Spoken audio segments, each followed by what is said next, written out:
Here's the coffee mug with point 2.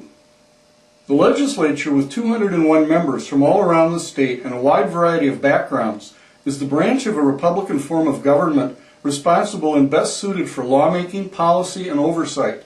Unless a claimed right is either provided for explicitly in the federal or state constitution, or has been established by long-standing and reaffirmed precedent, the courts should defer to the legislature for resolving controversies over rights.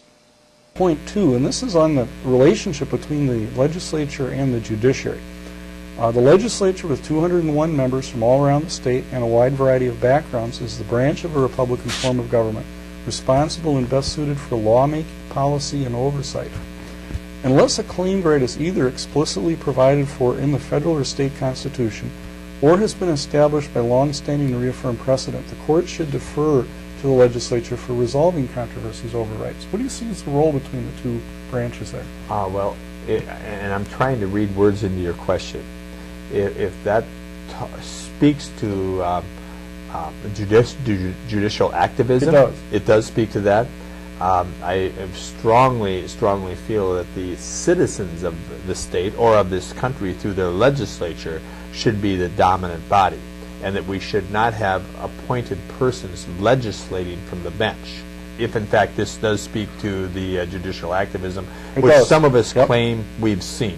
Now, I understand that when I say that the bench, the judges, have been placing their activism, their philosophy, rather than just interpreting the law, while I will claim that in certain cases, there are a whole host of other Minnesotans or citizens that feel differently.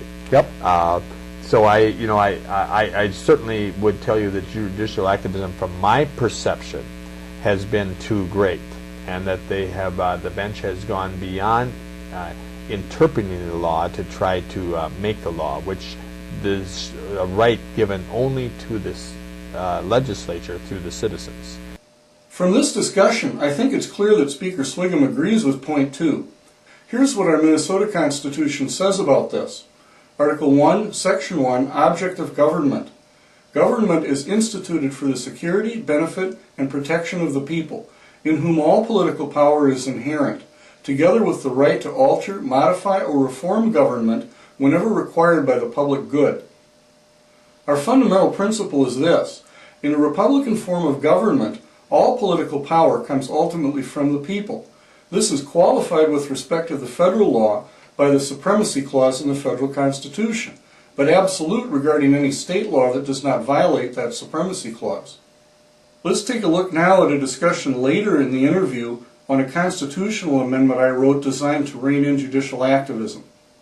On this alternative amendment, and I want to run this by you briefly. This is something I met with Senator Neville on, and here's the process that's outlined. I'll give you a copy of it.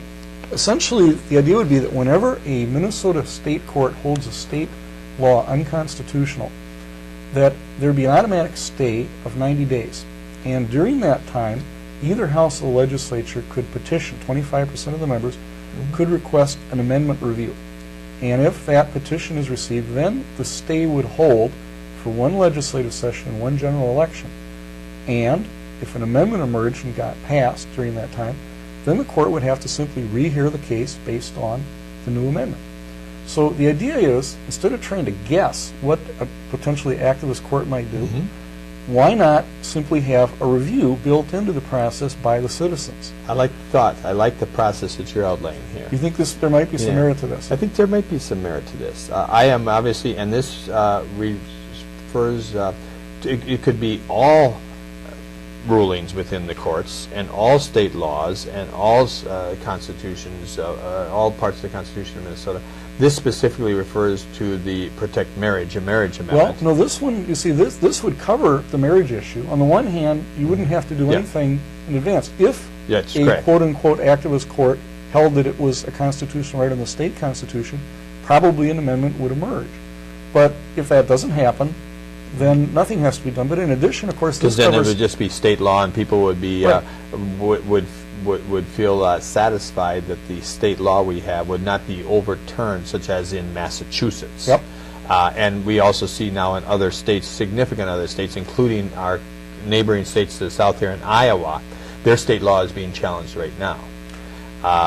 So I think this is certainly a fallback position, which is reasonable to look at. I think that it would give Minnesotans a little bit more protection against, quote, judges which would rule contrary to the law or contrary to our interpretation of the law. I wouldn't have any problem with doing this. I will also tell you I am a strong supporter of the marriage amendment, and I do feel that marriage should be between one man and one woman. This doesn't say it's not.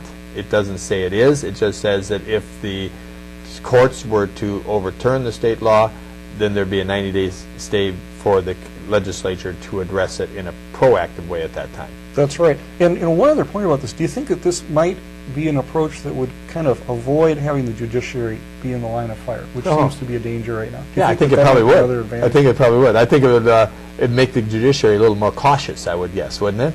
But, also, of course, on the one hand, the judiciary could be a little bit less worried because the voters would have a final say on it.